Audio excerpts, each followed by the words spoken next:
Hello friends, welcome to our channel I S Darbar. Discussion में बहुत बहुत स्वागत है। 22 मार्च है, आज मंडे है और इम्पॉर्टेंट न्यूज़ को देखेंगे। इसमें हम लोग आज एडिटोरियल डिस्कस करेंगे। दो एडिटोरियल हैं जो बहुत इंपॉर्टेंट हैं। एक तो इंडिया यूएस पर है और दूसरा इलेक्शन कमीशन ऑफ इंडिया की हम बात करने जा रहे हैं। ठीक है, तो बहुत अच्छे अच्छे फैक्ट्स, हिस्टोरिकल बैकग्राउंड वगैरह डिस्कस किया गया है। तो मैं एक्सपेक्ट करूँगी कि आप लोग नोट्स भी बना लें इसको प्रॉपर तरीके से। ये जानकारी कोचिंग के बारे में है। अगर आप में से किसी को फुल कोर्स ज्वाइन करना हो तो आप एक बार प्ले स्टोर पर जाकर के आई एस दरबार का एप्लीकेशन डाउनलोड कर सकते हैं। वहाँ पर आपको ऑनलाइन क्लासेस मिल रही हैं, पर्सनल गाइडेंस की सारी सुविधाएं आपको दी जा रही हैं। आप फ़ोन के माध्यम से और गूगल मीट, व्हाट्सएप, इन सब चीज़ों के ज़रिए अपने कोच से, अपने मेंटर से जुड़ सकते हैं। और यहाँ पे आपको आंसर राइटिंग की ट्रेनिंग प्लस एग्ज़ाम का प्रॉपर प्रिपरेशन कैसे होना चाहिए, एग्ज़ाम से 2 महीने पहले, अभी जब प्रीलिम्स आने वाला है तो उसके पहले हमें क्या करना चाहिए, क्या हमारी स्ट्रेटजी होनी चाहिए, that should be discussed by your mentor. Okay, तो आइए स्टार्ट करते हैं। आज का फर्स्ट आर्टिकल हम डिस्कस करेंगे एडिटोरियल वाले पेज से, डीपनिंग टाइज। डीपनिंग टाइज में हम इंडिया यूएस के टाइज की बात करेंगे और ये कहाँ पर आ जाएगा, जीएस पेपर 2 में, that is IR, international relations. Syllabus आप लोगों को याद ही हो गया होगा अब तक। तो आईआर में जब भी आप इंडिया यूएस की बात करेंगे तो यहाँ के कुछ फैक्ट्स को आप ज़रूर मेंशन कर सकते हैं।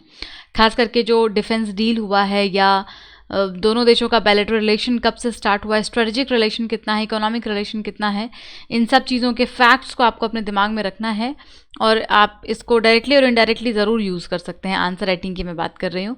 अच्छा, आंसर राइटिंग क्यों इंपॉर्टेंट है मालूम है ना? मेंस के लिए आप जितनी भी पढ़ाई अभी करते हैं वो इसलिए करते हैं कि मेंस में आप एक अच्छा आंसर फॉर्मेट कर सकें और आप अच्छा आंसर लिखेंगे तभी आपको मार्क्स मिलेंगे और वही मार्क्स आपका रैंक डिसाइड करेगा।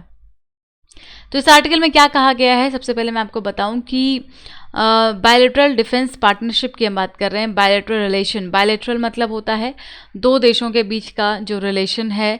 इंडिया यूएस का रिलेशन किस तरीके का है, तो देखिए क्या क्या फैक्टर हैं बैकग्राउंड में। जैसे आप अगर कोई आपकी जैसे फ्रेंडशिप होती है किसी से, आपका स्कूल में कोई दोस्त होता है, कॉलेज में कोई दोस्त होता है, तो आप देखते हैं कि आपकी दोस्ती तो है ही, लेकिन साथ में जो आपकी दोस्ती है वो अगर किसी से आपकी राइवलरी होती है, कंपटीशन बहुत ज़्यादा होता है, तो उससे भी आपको प्रोटेक्ट करता है, राइट। तो इंटरनेशनल रिलेशंस में भी ऐसा होता है कि जो फ्रेंड कंट्रीज़ होते हैं और जो ऐसे कंट्री हैं जो एक दूसरे को चैलेंज कर रहे हैं या काउंटर कर रहे हैं, थ्रेट क्रिएट कर रहे हैं, उससे प्रोटेक्ट करने में काफ़ी मदद करते हैं एक दूसरे को, ठीक है ना। तो पहला यहाँ पे फैक्ट क्या है, जो डिफेंस पार्टनरशिप हो रहा है, जो डीलिंग होती है, उसमें फर्स्ट फैक्ट तो ये है कि आप एडवांसमेंट करते हैं अपने देश का। दूसरा क्या है, जिससे आपको पता है चाइना से बढ़ता हुआ थ्रेट है अभी इंडिया को, है ना। दूसरा न्यू जियोपॉलिटिकल पर्सपेक्टिव है जो कि इंडो पैसिफिक रीजन में बदल रहा है। जैसे आपको मालूम है इंडो पैसिफिक रीजन की हम बात करते हैं तो आपको पूरा रीजन पिक्चराइज होना चाहिए कि इंडो पैसिफिक कहाँ से कहाँ तक है। तो अफ्रीका तो उधर अटलांटिक में चला गया। इंडो पैसिफिक मतलब हम इंडियन ओशन और पैसिफिक ओशन की बात करते हैं। तो इंडियन ओशन में यहाँ इंडिया से इधर लेते हुए आपके पैसिफिक में पेरू तक वाला जो रीजन है उसको आप इंडो पैसिफिक में कंसीडर कर सकते हैं। And set to expand to scale and scope of security partnership. तो सिक्योरिटी पार्टनरशिप है, साथ साथ में जो न्यू ऑर्डर चेंज हो रहा है जियोपॉलिटिकल लेवल पर, उसमें पार्टिसिपेशन को बढ़ाना है। और तीसरा सबसे इंपॉर्टेंट है, दैट इज़ चाइना के बढ़ते हुए डोमिनेंस को काउंटर करना, थ्रेट को काउंटर करना है। Engagement between the Indian and American military establishment began in early 1990s। तो जो रिलेशन है, ऐसा नहीं है कि इंडिया और अमेरिका का रिलेशन शुरू से बहुत अच्छा रहा है। ये जो चीज़ है वो हम रशिया के साथ तो एक बार को बोल सकते हैं कि रशिया शुरू से फ्रेंड कंट्री है, लेकिन अमेरिका के साथ ये वाली चीज़ शुरू से नहीं रही है। 1990s में जाकर के इसकी शुरुआत होती है जब एलपीजी को भारत में एक्सेप्ट किया जाता है समहाउ, क्योंकि आप यूँ मान के चलें कि अमेरिका को की जो पॉलिसी थी ग्लोबलाइजेशन को बढ़ावा देना और उसके लिए बहुत सारी चीज़ें की गई थी। जब इंडिया ने उसको एक्सेप्ट किया तब जाकर के इंडिया और यूएस का रिलेशन थोड़ा थोड़ा नॉर्मल होने लग गया, अच्छा होने लग गया। और फाइनली 2001 से लेकर के 2009 तक जो वहाँ के प्रेसिडेंट थे, the then president George W Bush, इनके समय में एक पॉलिटिकल बूस्ट आया, ठीक है ना। इकोनॉमिक बहुत ज़्यादा तो नहीं कह सकते, लेकिन पॉलिटिकल बूस्ट आया दोनों देशों के बीच में। और अभी जो प्रेजेंट एरा है 2014 के बाद से, जब से प्रधानमंत्री नरेंद्र मोदी जी हैं, तो आप देख ही रहे हैं कि डिफेंस कोऑपरेशन यूएस के साथ बहुत ज़्यादा हो गया है। ठीक है, so as China aggressive tactics in the great Himalayas, great Himalaya वाला रीजन याद है ना ज्योग्राफी में, अभी वहाँ पे जो स्टैंड ऑफ हुआ गलवान वैली में, इसके अलावा और जो अलग अलग थ्रेट है, पोंगोंग शो लेक याद है ना। तो ये सब जो टैक्टिक्स अपनाता है चाइना या थ्रेट क्रिएट करता है, एंड वेस्टर्न पैसिफिक रीजन में जिस तरीके से प्रॉब्लम क्रिएट करता है, so to strain Beijing ties with both Delhi and Washington, it was inevitable that India America would tighten their defense imbalance। तो एक तरफ इंडिया को चैलेंज करता है चाइना, वहीं दूसरी तरफ यूएस को भी चैलेंज करता है चाइना वेस्टर्न पैसिफिक में। तो इसके लिए अगर दोनों देश एक साथ होते हैं तो चाइना को काउंटर करना काफ़ी हद तक आसान हो जाएगा। ठीक है, तो अभी military to military engagement and cooperation को इंटेंसिफाई किया जा रहा है, मतलब बहुत अच्छा करने की कोशिश की जा रही है। इंफॉर्मेशन शेयरिंग है एक दूसरे के बीच में, cooperation in emerging sector of defence. ठीक है, ये सारे कीवर्ड हैं, याद रखिएगा। अभी मैं आपको कीवर्ड्स को ही हाईलाइट करके आपको बताती हूँ, rather than highlighting the sentence I am highlighting the keywords nowadays, so please focus on that point कि मिलिट्री टू मिलिट्री कोऑपरेशन। और उसमें भी जब हम बात करेंगे कि डिफेंस सेक्टर में कैसे हम कोऑपरेट कर रहे हैं, तो उसमें आपका आर्टिफिशियल इंटेलिजेंस आपको याद होना चाहिए, म्यूचुअल लॉजिस्टिक सपोर्ट याद होना चाहिए। तो इन सब में कोऑपरेशन भारत और यूएस का बढ़ रहा है। Acquiring US advance weapon, Indian arm force जो है वो यूएस के एडवांस वेपन को एक्वायर करना चाहती है जाहिर तौर पर, और उसके लिए एक और अभी डील्स वगैरह भी होने लग गए हैं। लेकिन इंडिया के और भी एस्पिरेशंस हैं, what India actually want, so give its current focus on strengthening the national defence industrial base. अभी देखिए भारत का क्या कॉन्सेप्ट है, आप हर चीज़ को एक अगर सिरे से जोड़ेंगे, चेन्स बनाएंगे, तो आपको पढ़ना मुश्किल नहीं होगा, और आप आईआर के साथ साथ पॉलिटी, इकोनॉमी, इन सभी चीज़ों में अपना एक अच्छा फोकस बना सकते हैं। तो इंडिया में क्या हुआ है, अभी आत्मनिर्भर भारत को अनाउंस किया गया है, सेल्फ रिलायंट बनाना है इंडिया को। और अगर हम इम्पोर्ट करते रहेंगे तो क्या हम आत्मनिर्भर बन पाएंगे? नहीं बन पाएंगे। तो यहाँ पे हमारा फोकस क्या होगा, मैक्सिमम फोकस ये होगा कि इंडिया में ही एक इंडस्ट्रियल बेस क्रिएट किया जाए, इम्पोर्ट को रिड्यूस किया जाए, एंड अपार्ट फ्रॉम दैट हम यहाँ पे टेक्नोलॉजी को इंपोर्ट करें, टेक्नोलॉजी डेवलपमेंट करें, और उससे जो अमेरिकन इन्वेस्टमेंट है वो भी इंडिया में बढ़ने लग जाएगा और डिफेंस प्रोडक्शन हो जाएगा। तो इंडिया का एक्चुअली में ये उद्देश्य है कि ओवरऑल यहीं पर डिफेंस का प्रोडक्शन हो, यहीं पर इक्विपमेंट्स बनाए जाएं, टेक्नोलॉजी ट्रांसफ़र हो जाए, है ना, आर्टिफिशियल इंटेलिजेंस का इस्तेमाल कर लें, अमेरिका इसमें सपोर्ट करे, लेकिन मैन्युफैक्चरिंग की दरों इंडिया में भी। याद होगा आपको कोविड वैक्सीन को लेकर के जो क्वाड ग्रुप में कौन कौन है, America, India, Australia and Japan. तो क्वाड ग्रुप ने क्या डिसाइड किया है कि क्वाड वैक्सीन बनाया जाएगा, और क्वाड वैक्सीन इंडिया में मैन्युफैक्चरिंग होगी। याद है कहाँ पे क्या क्या होगा, अमेरिका से टेक्नोलॉजी आएगी, इंडिया में मैन्युफैक्चरिंग होगा, जापान इन्वेस्टमेंट करेगा यानी पैसा लगाएगा, और ऑस्ट्रेलिया क्या करेगा, लॉजिस्टिक्स प्रोवाइड करेंगे। यहाँ पे नहीं लिखा हुआ, ये मैं आपको अलग से बता रही हूँ। तो ये एक कोऑपरेशन यहाँ से बढ़ रहा है, तो इससे कितने सारे फायदे होंगे, इकोनॉमिक बेनिफिट मिलेगा, हेल्थ वाइज बेनिफिट मिलेगा। तो ये अभी एक तरीके से यहाँ पे डिफेंस रिफॉर्म और साथ साथ में जो प्राइवेट पार्टनरशिप है उसको बढ़ाने का पूरा एजेंडा और टारगेट इंडिया ने ले रखा है। तो India US defence partnership faces some political headwinds, but कुछ पॉलिटिकल हेडविंड्स तो हैं, जैसे कि आपको पता है S-400 नाम सुना आपने, S-400 advance air defence missile, ये इंडिया ने कहाँ से लिया है, रशिया से। अगर आपको पता है कि यूएस और रशिया का अक्सर 36 का आंकड़ा रहता है, तो यूएस क्या बोल रहा है इंडिया को कि आप जो S-400 का डील है इसको कैंसिल करो, अगर आप वहाँ से परचेज करोगे तो फिर हम आपको हेल्प नहीं करेंगे डिफेंस सेक्टर में। ठीक है, तो ये एक तरीके से क्या आ रहा है, पॉलिटिकल हेडविंड्स आ रहे हैं, ये एक इंटरप्शंस और डिफरेंसेस हैं समहाउ। तो अब इन चीज़ों को कैसे यहाँ पे तालमेल बैठता है, और कैसे इंडिया, अब इंडिया के साथ भी दूसरी प्रॉब्लम है कि इंडिया वही सॉवरन कंट्री है, सो इंडिया डजंट वांट कि कोई इसको रेगुलेट करे, है ना, हमारी मर्जी है, हम जिससे भी चाहे डिफेंस डील करें, हम जिससे चाहे टेक्नोलॉजी ट्रांसफ़र करें।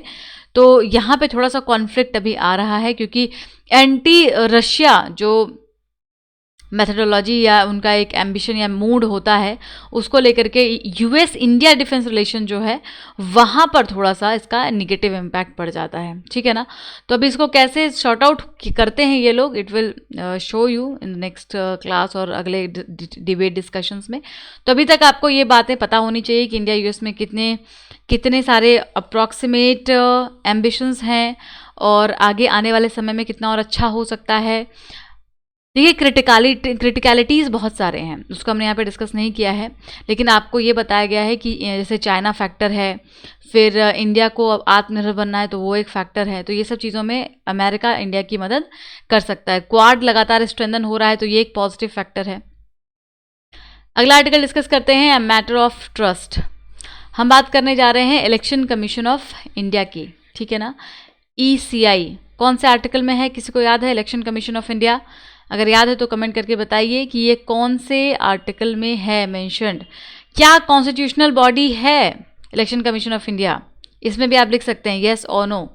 अगर आपको आर्टिकल नहीं याद या आपको नहीं पता कि ये कॉन्स्टिट्यूशनल बॉडी भी है या फिर स्टेटरी बॉडी है, तो लिखिए येस और no election commission of India के बारे में। क्या लिखा है इन्होंने? नारायणी बसु ये आर्टिकल लिखती हैं और इसमें इन्होंने बताया है कि अभी एक रिपोर्ट जारी किया गया है जिसको कि सिटीजन्स कमीशन ऑन इलेक्शंस, ध्यान दीजिएगा CCE, ये कई बार यूज होगा आर्टिकल में। सिटीजन्स कमीशन ऑन इलेक्शन जिसको कि चेयर करते हैं सुप्रीम कोर्ट जज मदन बी लोकुर, आपने नाम इनका सुना होगा, मदन बी लोकुर। तो इनके अध्यक्षता में ये कमेटी बनी थी और इन्होंने काफ़ी सारे क्रिटिकल फैक्ट्स को एग्जामिन किया और रिपोर्ट को सबमिट किया। रिपोर्ट का सेकेंड पार्ट भी रिलीज किया जा चुका है, इसका नाम है an inquiry into India's election system. देखिए इतना इंपॉर्टेंट फैक्ट है ना, यू कांट अंडरस्टैंड, ये आप सोच भी नहीं सकते अगर ये प्रीलिम्स में सीधा सीधा लिखा हुआ आ गया कि ये क्या है इस टाइप से। तो ये एक रिपोर्ट है, inquiry into India's election system, या आप इसको डायरेक्ट कोट कर सकते हैं जब भी आंसर राइटिंग करेंगे। अगर आप इसको अभी कॉपी में लिख लेंगे, बार बार देखेंगे तो आपको ये याद हो जाएगा कि an inquiry into India's election system में क्या इन्वेस्टिगेट किया गया है, क्या रिपोर्ट बताती है, आपको ये सब बातें यहाँ से पता चलेंगी। तो सबसे पहले उन्होंने क्या बोला कि integrity and inclusiveness of the electoral roll increasing criminalisation. क्या हो रहा है दिनों दिन, अभी जब इलेक्शन आता है तो आप देखते हैं कितना ज़्यादा खून खराबा और वायलेंस एक्टिविटी बढ़ जाती है। तो इनकी रिपोर्ट में बताया कि लगातार दिन ब दिन जो क्रिमिनलाइजेशन है वो इंक्रीज होता जा रहा है इलेक्शंस में, ठीक है ना। The use of financial power to create an economic oligarchy. वहीं दूसरी तरफ जो फाइनेंशियल पावर है, मतलब अभी वो आपने सुना तो होगा ही कि विधायक वाली कि हमारे चाचा विधायक हैं इस टाइप से। तो ये फाइनेंशियल पावर जो है वो बहुत ज़्यादा भी लोग दिखाते हैं इलेक्शंस में। जिसके पास पैसा नहीं है वो 1-8% ही है जो इलेक्शन को जीत पाते हैं। नहीं तो अभी आप देखते कहीं पर, अभी मैंने जहाँ तक मुझे याद आ रहा है साउथ इंडिया में भी जो इलेक्शन कैंपेन हो रहा था उसमें अनाउंस किया गया है कि वॉशिंग मशीन दिया जाएगा। इवन साउथ इंडिया में तो बहुत ज़्यादा पैसे खर्चे होते हैं, वॉशिंग मशीन तो कोई गोल्ड देता है, कोई कुछ देता है, ऐसे हर जगह पे। वेस्ट बंगाल में इलेक्शन चल रहा है, वहाँ पे भी आप देख रहे हैं कि कैसे सारे लोगों को, जो भी लोग खड़े हुए हैं कैंडिडेट्स हैं, उन सभी को लोगों की याद आ रही है और यहाँ पे अपना एक इन्फ्लुएंस दिखाने की कोशिश की जा रही है। तो फाइनेंशियल पावर के साथ साथ जो वायलेंस एक्टिविटीज़ हैं वो भी बढ़ती हैं। Role of media, social media, electoral process, ये सब कुछ कहीं ना कहीं इम्पैक्ट होता है एक दूसरे से। और ये क्या कर रहा है, जो ऑटोनॉमी है इलेक्शन कमीशन ऑफ इंडिया की, उसकी ऑटोनॉमी को धीरे धीरे कम करता जा रहा है। क्योंकि अगर आपके मॉडल कोड ऑफ कंडक्ट में सारी चीज़ें लिखी गई हैं, वायलेंस नहीं होगा, ये चीज़ें नहीं होंगी, इतने रुपए से ज़्यादा आप खर्च नहीं कर सकते हैं, बट व्हाट अबाउट इट कि आप बार बार इन चीज़ों को ब्रीच कर रहे हैं और इलेक्शन कमीशन ऑफ इंडिया की तरफ से कोई स्ट्रॉन्ग स्टेप नहीं लिया जा रहा है। तो इस आर्टिकल में थोड़ा सा क्रिटिसाइज किया गया ICI को कि क्या अभी इलेक्शन कमीशन ऑफ इंडिया का जो एक ऑटोनॉमी है वो ख़त्म हो गया है, पावर ख़त्म हो गया है, जिसको आप वर्ल्ड की लार्जेस्ट डेमोक्रेसी बोलते हैं।